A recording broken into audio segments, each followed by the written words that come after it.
નમસ્કાર મિત્રો, ના દંપના પાખંડ વાત કરીશું હૃદય નીચોવીને. તો હૃદય નીચોવવા માટે તમારી સમક્ષ હાજર છું. સૂરજ દેવતા હમણાં જ આવ્યા છે. ગુજરાતમાં શિયાળુ પાક માટે જે પ્રકારની ઠંડીની જરૂરત હતી એવી ઠંડી હવે માત્ર ગુલાબી ઠંડી ન રહેતા થોડીક આકરી ઠંડી થઈ રહી છે. મારા કપડા ઉપરથી પણ તમને લાગતું હશે. અને આ બધા વાતાવરણ વચ્ચે, આબોહવા વચ્ચે ગઈકાલે જ્ઞાનીબેન ઠાકોરનું એક નિવેદન આવ્યું, જેને મારા હૃદયની અંદર આશાનો સંચાર કર્યો, નવચેતનાનો સંચાર કર્યો. મને લાગ્યું કે સાચું મહિલા સશક્તિકરણ આને કહેવાય. સુડો ફેમિનિઝમના જમાનામાં ખરા અર્થમાં સ્ત્રી સશક્તિકરણ કોને કહેવાય તો એ જ્ઞાનીબેન ઠાકોર છે. ગઈકાલનું એમનું નિવેદન છે કે દીકરીઓ દશામાના વ્રત રહેવાના બદલે શિક્ષણ ઉપર ધ્યાન આપે. અને ખાસ કરીને એમને જો જ્ઞાનીબેન હોય કે હું હોય કે કોઈ પણ સનાતની માણસ હોય, એને ક્યારેય વાંધો નથી હોતો તમે દેવી પૂજા કરો. કેમ કે દેવી પૂજા એ હેતુ હતો આપણો કે આપણે લોકો સનાતનમાં દરેક જગ્યાએ પરમાત્મા જોવાનું ઈચ્છતા હતા, આપણા ઋષિમુનિઓ. એટલે જ આપણે ઈશાવાસ્ય ઉપનિષદ લખ્યો. પીપળાથી લઈ, મગરથી લઈ, પશુ પક્ષીઓ, ગરુડથી લઈ, જે કંઈ આપણી આજુબાજુ અસ્તિત્વ છે એ બધામાં પરમાત્મા જોવાનો આપણે પ્રયાસ કર્યો. અને એ જ ભાગરૂપે આપણે સ્ત્રીઓમાં પણ પરમાત્મા જોવો હતો. એટલે આપણે કુળદેવી, દેવી પૂજા, યત્ર નાર્ય પૂજ્યંતે રમંતે તત્ર દેવતાનો આખો કન્સેપ્ટ આવ્યો. તો જ્ઞાનીબેન કે હું કે કોઈ પણ સનાતની ક્યારેય દેવી પૂજાના વિરુદ્ધમાં ન હોઈ શકે. પણ જ્ઞાનીબેનનું કહેવું હતું કે ભુવાઓના નામે માતાજી નડે છે એવો ડર અને અંધશ્રદ્ધા, એના નામે જ્યારે મહત્ત્વના મુદ્દાઓ છૂટી જતા હોય, સમાજ જીવનના મહત્ત્વની બાબતો છૂટી જતી હોય, તો એનો પૂરજોશમાં વિરોધ કરવો જોઈએ. અને જ્ઞાનીબેને આ બીડું ઝડપ્યું, અથવા તો જ્ઞાનીબેને આ વસ્તુને અંધશ્રદ્ધાઓ ઉપર શાબ્દિક પ્રહાર કર્યા. એ કાબિલે તારીફ છે. હું એમને અભિનંદન પાઠવું છું, નમસ્કાર કરું છું.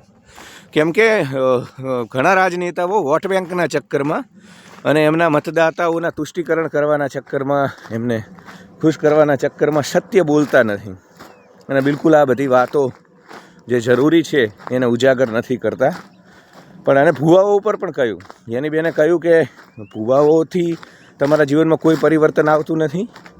તમારી ઘરની કોઈ સમસ્યાઓ હોય તો સાથે મળી, આપણી કુટુંબ વ્યવસ્થા છે જ ભારતની, એનો ઉપયોગ કરવો. અને એ રીતે જીવનના ઉતાર ચઢાવ, જીવનના તમામ પ્રકારના ઘટના ક્રમની અંદર વસ્તુઓનું નિરાકરણ થતું હોય છે. તો બિલકુલ કોઈ પણ પ્રકારે આવી અંધશ્રદ્ધાઓમાં ન માનવું. અને શિક્ષણ અથવા તો અન્ય જે વિજ્ઞાન, વર્તમાન 2025ની અંદર દુનિયા જે દિશામાં જઈ રહી છે એ દિશામાં આપણે એક સમાજ તરીકે જવું મહત્ત્વપૂર્ણ અને સૂચક એટલા માટે પણ છે. જ્ઞાનીબેનનું બોલવું મિત્રો કે પોતે જે સમાજમાંથી આવે છે, ગુજરાતની 50% વોટ બેંક એમની છે. તમે આંકડાઓ જુઓ તો 40થી 50%ની વચ્ચે મતદાન ધરાવતો સમાજ, એટલે કેવડો મોટો સશક્ત સમાજ, કેવડો મોટો નિર્ણાયક મત ધરાવતો સમાજ કે જે ગુજરાતની રાજનીતિને પણ બદલી શકે પોતાના મતદાન થકી.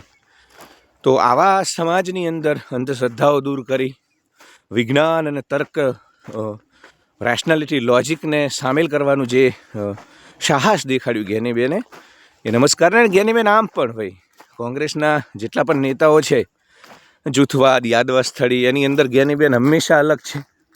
એ ક્યારેય રાહુલ ગાંધીના અધિવેશનની અંદર એમને પાછળ બેસાડવામાં આવે કે ગમે તે થાય, ક્ષુલ્લક નાની બાબતોને કાને નથી ધરતા, મનમાં દિલમાં નથી લેતા. પોતાના કર્તવ્ય પથ ઉપર હંમેશા અડગ રહી એ આગળ વધતા રહ્યા છે. તો આઈ રિયલી એપ્રિશિએટ કે અને મહિલા સશક્તિકરણનું સાચું ઉદાહરણ જ્ઞાનીબેન જેવા લોકો છે. ગામડાના પરિવેશમાંથી આવી, જરૂરિયાતમંદ ગરીબ બેકગ્રાઉન્ડમાંથી આવી અને સાંસદ બનવું, ગુજરાતની રાજનીતિમાં જગ્યા બનાવવી, પુરુષ પ્રધાન સમાજની વચ્ચે જગ્યા બનાવવી. તો આપણી દીકરીઓનો આદર્શ જ્ઞાનીબેન ઠાકોર જેવી મહિલાઓ હોવી જોઈએ. રાજનીતિમાં રહેલા લોકોનો આદર્શ પણ જ્ઞાનીબેન જેવા લોકો રહેવા જોઈએ, આપણા પ્રેરણા સ્ત્રોત રહેવા જોઈએ. એમણે એમ પણ કહ્યું કે દશામાને મારી ગાડીમાં મૂકી દો એટલે હું જ્યાં જઈશ ત્યાં સાથે સાથે માતાજી મારી સાથે ફરશે મારી આ એસી વાળી ગાડીમાં. તમે લઈને ન ફરશો, તમે જરૂરી મુદ્દાઓ ઉપર ધ્યાન આપો. તેમના સાહસ અને આંખ ઉઘાડનારા નિવેદનો અને પ્રયાસને હું બિરદાવું છું. મારી ચેનલ સારી લાગતી હોય તો મિત્રો like share subscribe, video hype કરો, કમેન્ટ કરો.